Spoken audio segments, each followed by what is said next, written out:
It is Ryan here, and I have a question for you. What do you do when you win? Like, are you a fist pumper, a woohooer, a hand clapper, a high fiver? I kind of like the high five, but if you want to hone in on those winning moves, check out Chumba Casino. At ChumbaCasino.com, choose from hundreds of social casino-style games for your chance to redeem serious cash prizes. There are new game releases weekly, plus free daily bonuses. So don't wait. Start having the most fun ever at ChumbaCasino.com. No purchase necessary. VGW Group. Void where prohibited by law. See terms and conditions. 18+. Last year, more homes canceled cable TV than ever before. Why? It's just too expensive. For half the price of cable, you can get Fubo TV and watch the live sports and TV you love. Try free at FuboTV.com. You're listening to the Armchair GM Sports Network.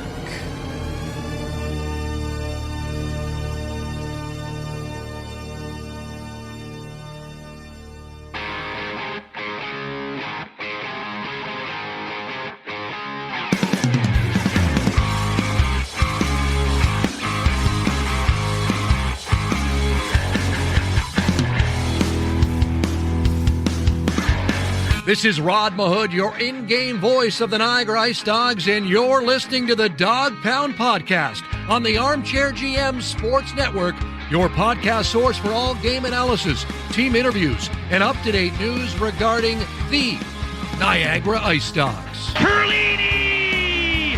Overtime! IceDogs win! Hosing!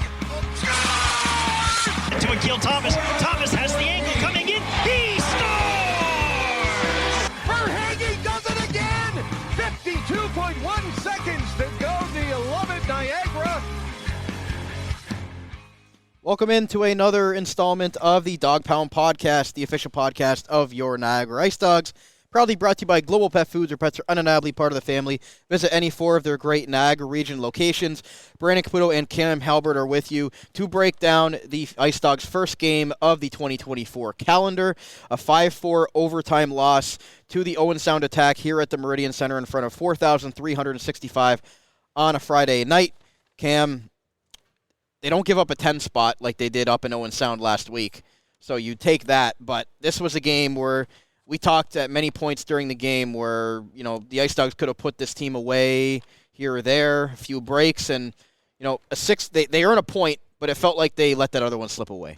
Oh, I mean, it was a very weird game. I mean, the first period might have been one of the better periods the IceDogs have played all season, dominated the shot clock. Again, the allowing we'll get into the goal recap a little bit later on, but allowing the goal late to tie things at 1. There was definitely opportunities in the first 10 minutes to put up 2, maybe even 3 goals, but unfortunately they aren't able to do that. The second period was just nothing happened. Like on either side, it was a ton of whistles. Like the game had very little flow. It seemed to take forever, too. A lot of stoppages. Yeah, like it seemed like the game just took forever. And then that third period, man, the IceDogs trailing going into the third period, had a great first 10 minutes and let it all slip away in the last 5. Yeah, some self-inflicted wounds by a young IceDogs team that they'll probably learn a lot from this game itself. But we'll get into the game stats brought to you by J&O Flooring. If you think you can get a better deal anywhere else, you don't know Jack. Contact our Niagara Falls location and begin your quality flooring project today at J&O Flooring. The IceDogs outshoot Owen Sound 18-11 in the first period. I believe at one point in the second period they were up in the shots. Correct me if I'm wrong. 29-16. Yes. So they were up pretty handily in Owen Sound in the shot department. Third period, the attack took over. 20-11 were the shots, and then they got the one in overtime to end it. So it ends up being 45 for the attack and 41 for the IceDogs. Yeah, and again, this was a very segmented game. There was it wasn't one team dominating from start to finish. It was like a bunch of smaller games playing out throughout all 3 periods.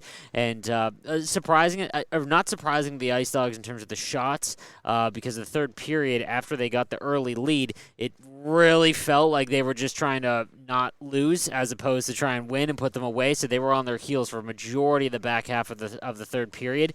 But still, after the 10 spot that they gave up against Owen Sound in Owen Sound a week prior, this is obviously a much better performance. But the way that the game played out at the end is definitely had the feel that the IceDogs let this one go. Other than other overtime losses that they've had throughout the season. As far as the power play goes, Owen Sound was 1 for 1 on their only man advantage of the night. IceDogs 0 for 2 on their man advantages. Again, continues to be a point of emphasis for the coaching staff and something they continue to try to work away at here because, as we mentioned on our monthly wrap-up show, they're sitting 20th out of 20 teams in the Ontario Hockey League as far as the power play goes. I'll quickly go over the power play lines and then hand it over to you, Cam. First power play was Ryan Roberk, Gavin Bryant, Zach Lavoie. At front with Andrew Wysick and Matthew Paris, so 4 forwards and 1 D there, including 3 righties and 2 lefties. And then on power play 2 was Brody Crane, Ethan Zada, Kevin He up front with Urban Podrekar and Mike Levin on the defense. So they went 4 forwards on both power play units.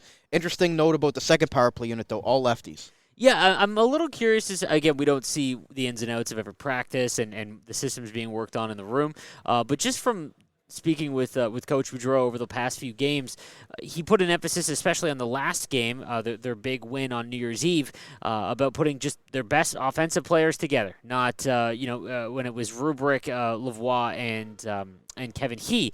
It mentioned that we've got 3 great offensive players, and instead of spreading it out, we're going to put our top players on the top line. And I'm curious now after. They're going to keep tinkering with the power play, I'm sure, until we get things right. There was, especially on the power play, the second unit that had Kevin He wasn't even on the first unit, which is a little odd in itself. It's almost like Kevin's carrying the second unit. I'm curious as to why they don't just run their 5 best offensive players on the first line. And a lot of teams in the NHL have a first power play unit that spends a minute and a half out there, whether it's successful or not. But that's, they don't have a ton of pure shooter personnel. So maybe, just try and load up on that first power play, get something going. The second unit was all lefties. I don't know if the other team was playing into that, but you could definitely tell. I know there was a spot on the first unit when Rubric got the puck, and he wasn't on his off wing. There's no one-timer option, and it just kind of, it was a shot on goal, but he really didn't have any looks at or any big open lanes because he can't get it off quickly. So just kind of a little awkward there. But again, they're still working some things out. But yeah, I would think going forward, or at least in the next little while, just put your, off the top of my head, it would be Rubric, He, Lavoie, if that's your first line, or if that's the top end line, put them together, and then Wysick, who has been extremely good at all ends of the ice, and then. I guess that last spot is kind of Levin. I don't know who it would be. I guess if the fourth one would be. So I guess it's not too much different than what they've had. But yeah, we'd just like to see just put the first line out there. Not to mention when the power play is over, the lines are all jumbled up when you mix them up like that, right? So if the first and second line are split on the power plays, then that means no matter what after the power play is done, you're going to put the third and fourth line out there, right? So yeah, definitely make a good point with that. As far as the face-offs go, Owen Sound 45 to Niagara's 26, and I just want to highlight a couple of players for Owen Sound. Cedric Gondon, 15 of 30. Denny Gord, 18 of 23 tonight on the dot. That is impressive in itself. Yeah, and I asked you about halfway through the third period, when they were really going into their shelter to, let's hold on to the lead, what the face-offs were, because before, we haven't really got into the lines or anything like that, but yet again, we saw Rubric and Zada as the first 2 centermen, and Gavin Bryant gets back in the lineup, really the Ice Dogs' best centerman throughout the year, and he has been traditionally our second-line center as well when everyone is healthy. Acidorian as well as Podolou were out still.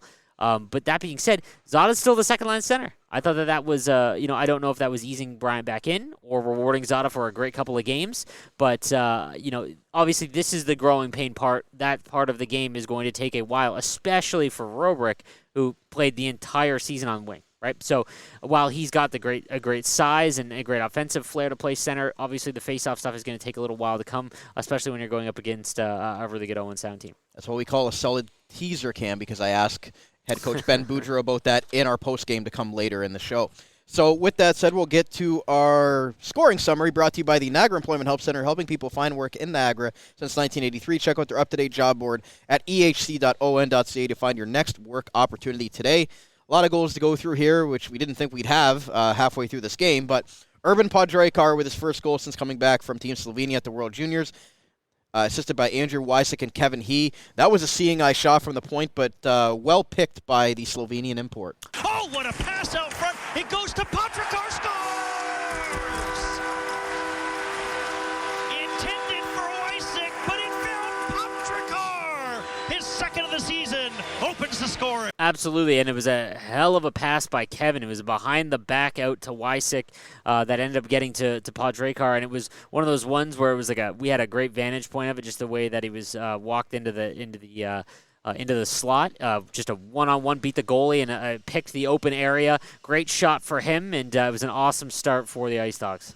And then Ethan Burrows from Cedric Gandon and Denny Gore was the Owen Sound Attack's only power play, and it came in late in the first period. 20 seconds left in the first, and once again, how many times do we talk about the Ice Dogs just giving up a late goal to end a period after, having a lot of the momentum and just, not having, the end, just not playing until the buzzer. It is definitely the, I don't want to say the worst part. It is when they go into a shell to try and hold on, whether it be the end of periods or end of games, things like that. It is when they play at their worst, and we're going to get into that, especially in the third period.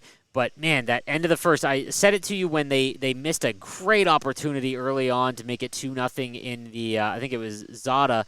Great opportunity to make it 2-0 in the first, and didn't get it. And it's just like, man, this doesn't feel, the shots were like 18-4 at one point, and it just did not feel like this period was a win. And sure enough, they ended up tying it and just wiped away all the momentum there.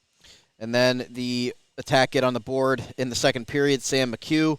And that was just one of the self-inflicted wounds that I opened up with, that the Ice Dogs just turned the puck over, playing around with the D-to-D there in their own end, and McHugh picks their pocket and goes in on Flores and puts it in. Yeah, tough moment there for Podrekar. I mean, he scored the first, so, wipes it out back to even, but definitely one that he's going to want back. Just got his pocket picked there, and then McHugh was able to walk right in completely untouched, one-on-one with Flores. 2-1 game going to the third, and we thought, okay, this is going to be one of those defensive, stand types of games, but it really opened up in the third period. The Ice Dogs get 2 goals less than a minute away from each other. Mike Levin gets the goal from Bronson Ride and Gavin Bryant. God, that goal felt like it was in the first period. That's how long this game took. Yeah. Back to the line. Bronson Ride with a shot. They score on the rebound.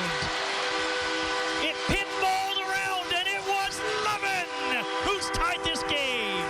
So Mike Levin, he doesn't even shoot it. It just ends up going off of him and in, but that's exactly what head coach Ben Boudreau has been emphasizing at practice, is the defensemen just get pucks to the net with guys in front. Good things happen. Bronson Wright shot goes off Mike Levin's leg and in. So it's funny because in the last game we had talked about and we brought up that we don't really have any defensemen that will let a cannon go from the point with that big booming one-timer or slap shot. And today, this had to be the game with the most shots from the defensemen, but they were all just seeing eye wristers. Frolov had a few that he was trying to pick the far side corner, and he almost had 3 of them.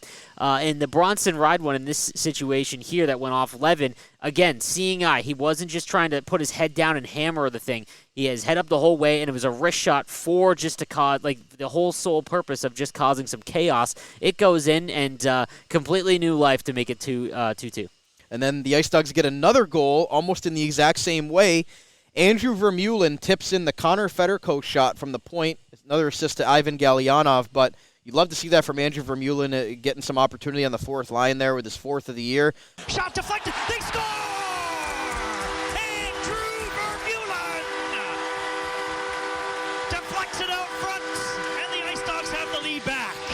But just the way that they scored their second and third goal, that's encouraging because they've been working on it so much. Well, the fact that they got back into the game and it wasn't Kevin He or Rubrick or Lavoie or any of the top 2 lines, to be honest with you, the fact that they were able to get the tying goal essentially with the third and fourth line and the go-ahead goal in succession is just, we've talked about it all season long. This team has a really rough habit of missing the net high and just trying to pick the pretty shot, and not a lot of just ugly goals. We talked about that for a month straight, that it was either breakaways or just these snipes that seemed to go in. We never got those really ugly goals. And the Vermeulen one, I don't know if I've ever seen a tip where it hit his stick and then bounced right up and over like an arc into the net. And it was a great job to throw it on net. That's exactly what they need to do more of. And good on them to battle back after being down 2-1.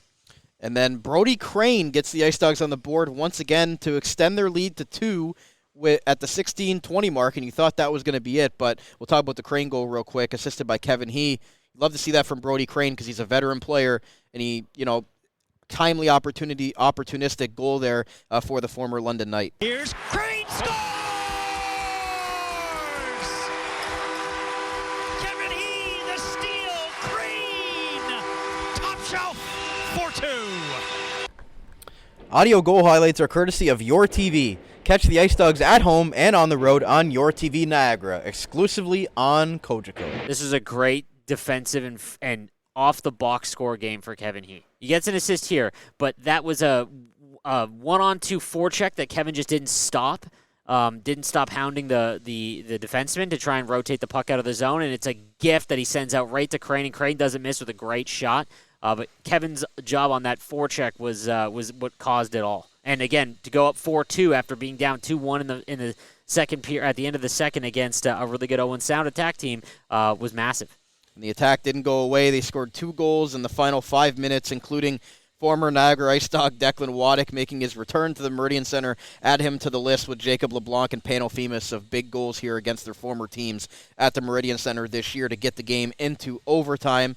And in the extra frame, it's, of course, Denny Gore, who had an 8-point game against the Ice Dogs up in Owen Sound, with his 20th of the season to seal it in the 3-on-3. And the Ice Dogs had their opportunities there in the 3-on-3, but, that's what happens. Yeah, and again, to go back to the final 5 minutes, it took forever, but it was clearly them just, they would, every shift was they would survive it. Flores would come up with a save.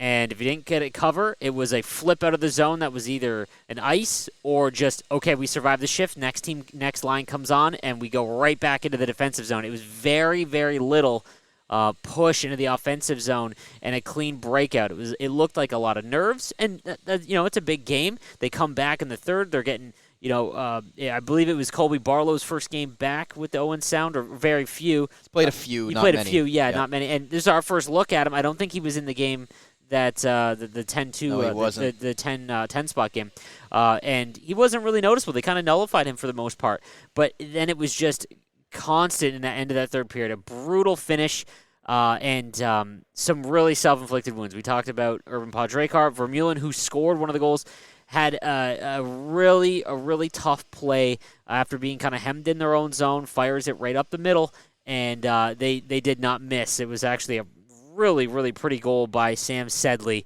It was just tough to watch. This was one of the games, again, they were losing 2-1 in the second period. So, to get a point, that's massive. But they controlled the first period so much that it felt like they should be winning. The second period, it felt like nothing happened on both ends. And then you're up by 2 with 5 minutes to go. And you just, you didn't turtle, but again, it was survive. It was just trying to survive, right? And, a young team, that's going to happen. But just some tough. It was a tough ending to watch because the team deserved better. And positive note, you mentioned Colby Barlow, the Winnipeg Jets' first-round pick, held off the score sheet tonight, so not a single point. Early, okay. First of all, physically, he definitely looks like he's in a league of his own. Like you can tell why he was drafted. Like not just height, but like he just looked like he was an adult, right? And early on he was. Definitely noticeable, but yeah, they every time he had the puck, they got on him quick. They didn't really let him. Federico gave it to him a couple times. Bryant was kind of in his grill the whole time. Former teammates, I believe. Former roommates. Yeah, they were yapping at each other a little bit at the end of the second. So it was good to see. Again, they did a great job throughout this. It was just that final 5 minutes that is just kind of a microcosm of the season. Yeah, they were trying to set Colby Barlow up on the defensive zone for a couple of times. Stretch passes on the right boards, and the Ice Dogs did a good job of limiting him in that sense. Try to do an overtime, too. Wysick, they tried to run a pick play and have him just go one-on-one with Wysick down the boards to try and, he thought that he could beat him. And, man, Wysick is just one of my favorite players to watch. Just so fun. Before we hit the break, 2 major things that happened in this game that won't show up in the score sheet. 2-0 in the second period for the Ice Dogs with Ethan Zada and I believe it was Mike Levin. 2-0 on the goaltender for the Owen Sound Attack, Voteri, and he comes up with a huge save at that point, and I believe the next goal went to Owen Sound. I believe it was like 45 seconds later. Yep. It was one of those ones where it felt like, okay, that didn't go in, that you needed to bury that. Nothing you could really, that's a an all-season save. Like, that's probably going to end up on the OHL highlights. Should be save of the night. Yeah, 2-on-0 easily. And, again, sometimes goalies we've seen Flores make these unbelievable saves throughout. But you can't really do anything on that. They had a great opportunity there. Would have loved to see Zada keep it going. And it would have been 2-1 IceDogs, again, after that great first period. So, tough there. And lastly, Wysick almost ended it for his second straight overtime winner. I believe he hit the crossbar early in overtime. 2-on-1, and he kept it and drilled the bar clean right out the other side, too. We talk about it every time they go to overtime, which has now been almost 10 times now they've gone to overtime. 2 straight. 2 straight, exactly. If they do not get Barrie on their first chance, they have not won yet. So that was their chance, and it didn't go this night, but still a good effort given what happened. And we talked about it, the last game recap. Like, they have a pretty soft schedule coming up. They get 1 point, not 2. 2 would have just been massive here. We'll get into that and more post-game analysis tonight following the 5-4 loss to the Owen Sound Attack here in extra time. We'll get head coach Ben Boudreau in part 2 of today's show. So stay right here. We'll be right back on the Dog Pound Podcast, the official podcast of your Niagara IceDogs, proudly brought to you by Global Pet Foods, where pets are undeniably part of the family. In the Niagara Region, Global Pet Foods is your destination for premium pet nutrition and caring expertise. Whether you've welcomed a new furry family member or need advice on top quality nutrition, their dedicated staff is ready to help. Discover why Global Pet Foods' lesser-known premium brands outshine the big corporate names. Their team's passion ensures your pet's health and vitality. Check out one of their locations today, 3643 Portage Road in Niagara Falls, 160 Highway 20 in Font Hill, or 400 Scott Street and 344 Glendale Avenue in St. Catharines. Global Pet Foods, where premium brands and caring staff make the difference. Wild Bill's Auto Repair is your local center for auto maintenance and repair in the Niagara region. Since 2012, Wild Bill's Auto Repair and Body Shop has been helping customers stay safe and confident on the road, knowing their vehicles in top running condition through their services. Located at 7868 Oakwood Drive in Niagara Falls, the garage started as a tribute to the owner's father, William Robert Hunter, who passed away, continuing the same community spirit and high level of service which customers came to expect from him back at Hunter's Auto Repair. Their multi-award-winning auto shop has earned the trust of the Niagara community with its fair treatment of all customers, who can feel confident they'll get the trustworthy advice and repairs during their visit. Their experienced crew loves meeting new people and looks forward to forming a lasting partnership for the care of your cars. To find out more or to book service, contact them today, 905-358-7868 or wildbillsauto.ca. Wild Bill's Auto Repair, helping customers stay safe and confident on the road since 2012. Niagara Golf Lounge features 2 state-of-the-art indoor golf simulators, allowing you to play some of the world's best courses all year round. The perfect place to indulge all season long. Don't worry about getting thirsty while you play around with your friends. Their fully stocked bar offers a wide selection of drinks, appetizers, and a variety of meals are also available to enjoy before, during, or after you play. Grab a seat next to the fire in their comfortable sports lounge. Didn't bring your clubs? No problem. They have partnered with TaylorMade to offer you the best rental clubs. You won't want to miss their exclusive NFL and NHL giveaways for the Buffalo Sabres and Buffalo Bills. Located in the Best Western Plus Cairncroft Hotel, 6400 Lundy's Lane in Niagara Falls. Visit NiagaraGolfVacations.com to learn more and to reserve your golf bay today. The Niagara Golf Lounge, Niagara's home for golf and sport all year round. Are you looking to hire?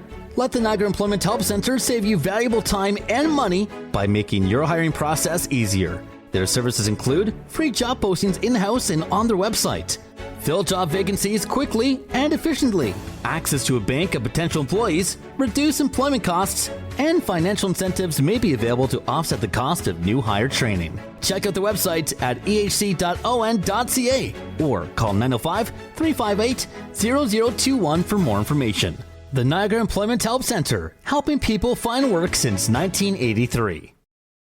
This is Alex Asadorian. Hey, it's Ryan Roberg. Bronson Ride. This is Gavin Bryant. And you're listening to the Dog Pound Podcast, the official podcast of the Niagara IceDogs.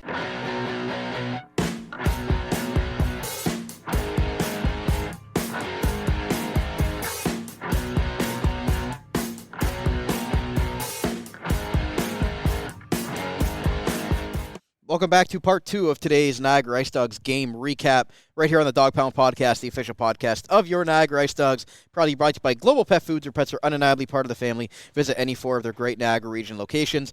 Brandon Caputo and Cam Halbert are with you. Guys, if you're enjoying the audio podcast today, make sure to give us some love on whatever on-demand platform you're listening to us right now. As well, you can follow us at Dog Pound Podcast for all of our Ice Dogs coverage, and our website, armchairgmsports.com, for our weekly Ice Dogs feature article.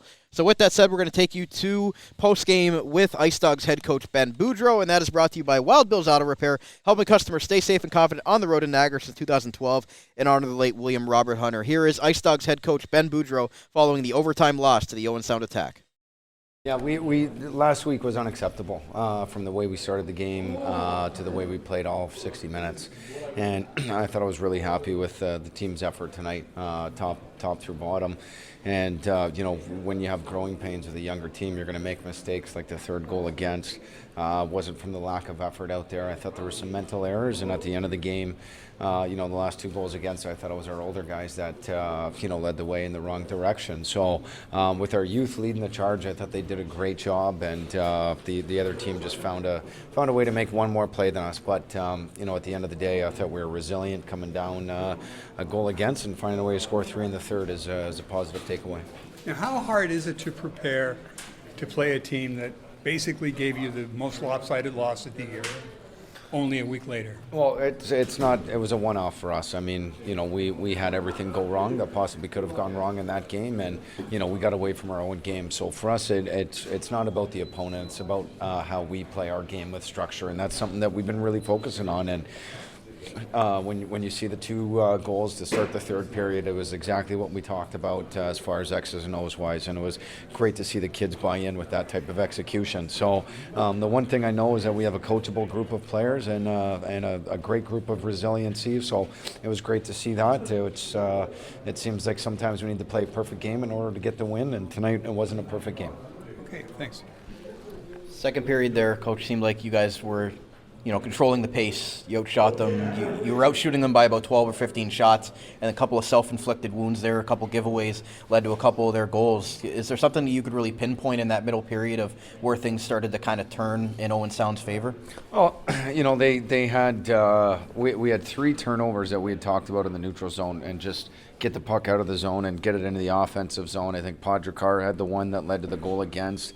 Sobolev and Wright also had one, and it just seemed to be a theme where we weren't getting pucks out. But that's the things that you take a microscope to and really start to look. For me, I thought we had a great second period with a ton of scoring opportunities, and our lack of execution as far as finding the back of the net, which was the real demise to our hockey team right there. I mean, we have opportunities to put the puck in, and we need to find a way to get that in, and that's going to come, with our group as they develop and they get older. But I thought we let this one slip away. Where if we found a way to get a couple in the second period, I thought we could have buried these guys a lot earlier. Couple of positives. You've been really, making it a point of emphasis in practice about just getting the puck towards the net from the point with guys in front, with traffic. You get 2 goals like that tonight, the Mike Levin goal, and then the third goal as well, just bounces and tips and things like that. Is that, as you're continuing to hammer away at this and you want to eventually lead that to power play goals, is that the way that you want your guys to just, play in the offensive zone? Well, we need to create an identity, to create offense, and that's something that we've been talking about for a while. All the goals, the majority of the goals that are scored are in and around the net, and where you see Levin scored from and Verm scored from, I mean, they hang around the center of the net, and the more pucks that you get there with more bodies, you're going to have a greater chance of success. So, for us, it's creating an identity for how we need to play both defensively and offensively, and those 2 goals is exactly what we're looking for. Is we had 3 guys up high to make sure we got defensively sound, kept them under 40 shots, which I think we had given up back-to-back games there, Owen Sound and Erie, and found a way to counteract that, and at the same time use a good defensive position to create offense. So that just would have been a game, though, where those things that you did well, you want to highlight, but you end up focusing on the crumble at the end of the game. You got Gavin Bryant back, so that's big for your center ice position, but you still went with Roberk and Zada, your two young guys, as the first two centers. Is that kind of a reward for the way that they played against Guelph, and not necessarily a bad thing for Bryant, but more so, rewarding your two young centers there? Yeah, I mean, they're playing great, and I got no complaints. I mean, they're our heartbeat every single night, right? And they're our big impact players, and the more opportunity, the more minutes you can give them now, the better off in the long run that we're going to be. So where you look at where this team and this organization is and where it wants to get to, those guys are going to be a focal point on our development. So we got to put those guys in situations to have success, and when they make mistakes, they might as well make them now before the time is really critical, where the games mean a lot. So, as much as we want to win right now, we're here to develop some of these guys and put them in position for further on down the road, where we can start expecting some bigger things out of those guys. And lastly, Owen Flores' 9th straight start since the trade of Marcus Vandenberg. You talked about, he's going to be the guy you lean on going forward here. Giving him the confidence, 9 straight. He makes 40 saves tonight. Just talk about his impact on the team, and he's obviously fire out there. He gives it to the other team a lot out there. So is that what you want to see from your starting goaltender right now, or is there something that you're looking at his game to improve as well? Well, 9 straight starts is a lot, especially when you're alternating at the start of the season. So, I mean, I know it's a heavy workload, and while we're trying to make this push right now and see really where we stand with 32 games left, I mean, Charlie's going to be waiting there, and he'll get his due, and he'll find his time in the net as well too. But right now it's all about Owen Flores. But the one thing that we're going to need him to do is find a way to keep it under 4 goals against. A lot of these games, they start creeping up 4, 5, 6 against, and I'm not faulting him for all of them, but the 1 or 2 that you want back, every single game, if he can find a way to close the doors and prevent those from going in, I think it'll be a big help for our team going forward. Thanks, Coach. Thank you, guys. There was Ice Dogs head coach Ben Boudreau on the Wild Bills auto repair postgame. Cam, a lot of thoughts there from the head coach on the development of this young team and the growing pains that they're going through. What were some of your biggest takeaways? Well, first of all, rewarding Zada and Rubric and keeping them higher in the lineup, I think that was the right move. Something that he has been pretty consistent in is if things are going well, he doesn't make any changes, regardless of roster, getting healthier and players coming back in the lineup. If someone played good the day before, he rewards them with the opportunities to do so. So I thought that was pretty good. Obviously, at the end there, speaking about Owen Flores, wanting him to just shore up his, to stop the leaks, I guess, would be the case. Not that I don't disagree. I just think that it was very tough in this one. There was 3 goals that were literally just handed Owen Sound to walk right in. But early on in the year, he's not wrong, because early on in the year, there was a lot of games where they were giving up 3 goals and losing, and it was scoring that was the issue. And we're not really seeing that anymore. It's offensive. The offense has really picked up, but as has the goals against. So it's kind of been the same situation. So it might be just that he's played a lot, and he alluded to it. He was splitting earlier on with Marcus Vandenberg while he was still here. It'll definitely be curious to see how it goes going forward, because with Vandenberg gone going into next year, you have to assume that he is the starting goaltender. I don't know if they're going to be ready to have Charlie be a starter or be even 50-50 next year. So we'll have to wait and see on that. But yeah, and again, kind of alluding to what we were discussing, and that's just they did not play the full 60 minutes. I like that he did acknowledge that during the first and second period, they outplayed them. And, you can't focus on just a couple of bad moments at the end because, technically those are the reasons it was tied. It should have been a lot more going into it, and they were playing well up until that point. And he opened with saying it was unacceptable, that game in Owen Sound, so at least they responded with a better effort here. Although, you look at the box score, you say, wow, they gained a point. But if you're here tonight and watched this game or watched it on television, you would say they should have had that second. That's what I'm saying. I mean, even wipe away the second. The fact that it's 4-2 with 6 minutes to go, that's the issue. And again, why it feels so brutal of an L, because they finally started scoring and getting the bounces that they just weren't getting. I mean, like I said, they were dominating at one point. I think it was 29-15 with the shots on goal, and it was still 2-1 Owen Sound. And we'll have to wait and see what the response is in their next game. But yeah, it just the loss here definitely doesn't sit well, just because of how the loss happened. The trade deadline's looming next Wednesday here, so they've got one game left against this Windsor Spitfires team But before we get into that, I'm going to pivot because we don't have our usual Ice Dogs player interview. So I'm going to audible this into our Ice Dogs unsung hero player of the game, and I'm not even going to ask you who it is because it's going to be brought to you by the Niagara Denture Clinic, creating natural smiles in Niagara for 25 years. If you forgot to bring your mouth guard on the ice or lost a chick, contact your licensed team of denture professionals in Niagara Falls today to get your smile back on track.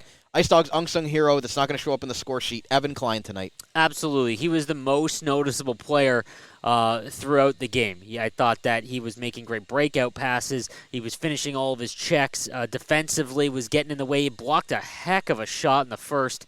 Just a great job all the way around, and definitely the most noticeable game that I've seen out of Evan Klein for sure in the last little while. And he had a chance in the second period. He had taken a puck kind of from the corner and walked in all alone on the goaltender and just wasn't able to put it over his shoulder on the backhand. Yeah, he was all alone there and just took it upstairs. But no, yeah, that would have been nice just to give him a reward for how well he played. But yeah, not showing up in the box score, but definitely one of the best players tonight. Yeah, great effort there by Evan Klein on the third line tonight. So before we get out of here, we're going to put Cam on the spot as always with our player of the game, brought to you by the Niagara Golf Lounge. Niagara's home for golf and sport year-round, located in the best Western Carencroft Hotel in Niagara Falls. Visit NiagaraGolfVacations.com to learn more, to host an event, or to book your golf bay today. Cam, who do you got? I'm gonna go with Kevin, and obviously that's kind of what he's one of the better players every night, as he's expected to be. Not because of his offensive game tonight. There was a shift where he went end-to-end. He brought the puck into the zone by himself from the defensive end and had a great chance to score, caused a ruckus on the forecheck, and the puck bounced out, and he got into a foot race and got all the way back and took away a scoring chance for Owen Sound all in that same shift and cleared the puck before he got off. Just kind of the highlight there. And he's really becoming a complete player with another assist tonight. So even when he's not scoring goals, he's still having a big impact. Missed I don't know how his deke in tight did not go as 2-on-1 with Zach. I would love to see another angle from the TV, but from where we stood, I don't know how that stayed out. But he was just inches away from yet another goal. But on most nights, he's one of the best players on the ice, and tonight was no different. And he did get 2 assists tonight, so he did get rewarded on the score sheet, but was making a big impact in all ends of the ice tonight for the Ice Dogs hopeful draftee in the 2024 NHL Draft. So, Cam, we're going to record again in a couple days here after the Windsor game on Sunday afternoon, but, I mean, you look at it, the Ice Dogs have a winnable schedule coming up. Barrie, Flint, those are some winnable games. Then you got Barrie again after Mississauga. So, we talked about it on our game recap, our monthly recap, and we're going to be talking again. If you guys didn't know, we're going to be recording again after the trade deadline follow. We'll have GM Wes Consorti and Ice Dogs head coach Ben Boudreau follow to that. But the Ice Dogs have some winnable games. They pick up a point against the Owen Sound team where say, okay, we'll take a point and move on here. But if they want to get back in this playoff race before the deadline, they're going to have to start. They got to win this game against Windsor coming up. Yeah, in all honesty, they have to win 4 or 5 in a row before we're even in the conversation. Again, I think this is more now becoming just about improving upon the players that are going to be here for years and not just, okay, let's get through the season, get our top pick, and see what we've got going into next year. Like I said, this is a much different feel than last year, even though the results are eerily similar. It does, when it comes to the standings, the foundation is finally in place. And you're going to start to see a much better Ice Dogs team over the, probably the back half of this year and next year and going forward. It's going to be an interesting and tough probably week. I can only imagine what it's like for a lot of these kids going into this week, knowing that, if they're overagers or if they've got years left, if they're on a stacked team and they're a high-rated prospect and they are going to get shipped out because they've the team is trying to go for, like what you're seeing in Saginaw, is just loading up right now. So it'll be interesting. Also, really curious to see what the East is kind of wide open.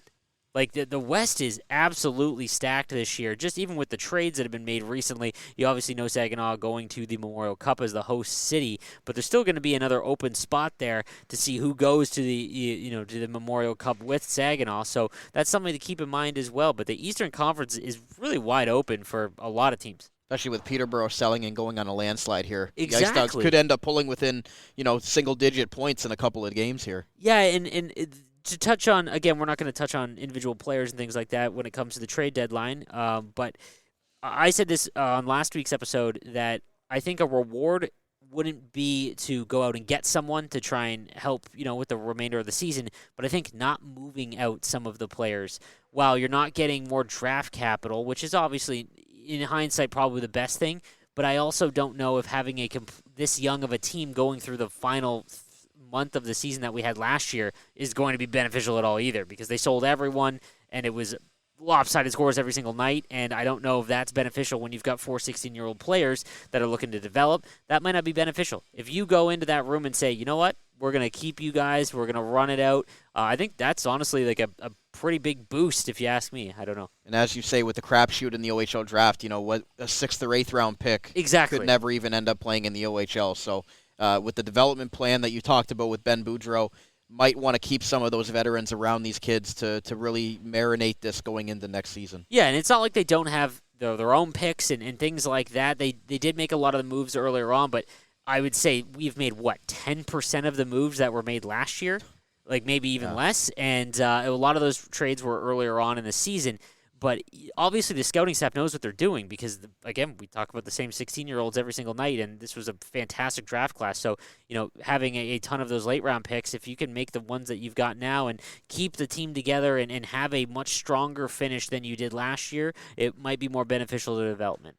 Cam, thanks a lot for doing this. Look forward to hopefully talking about a win after Sunday afternoon's game against the Windsor Spitfires here at the Meridian Center. Absolutely, can't wait. That's going to wrap up today's Niagara IceDogs game recap right here on the Dog Pound Podcast, the official podcast of your Niagara IceDogs. Proudly brought to you by Global Pet Foods. Our pets are undeniably part of the family. Visit any 4 of their great Niagara Region locations. The IceDogs fall 5-4 tonight in overtime to the Owen Sound Attack. As mentioned, we'll be back for the final game before the OHL trade deadline for the IceDogs Sunday afternoon against the Windsor Spitfires. Come down to the Meridian Center and cheer on your Niagara IceDogs. Until next time, this has been another episode on the Armchair GM Sports Network. We'll talk to you again very soon.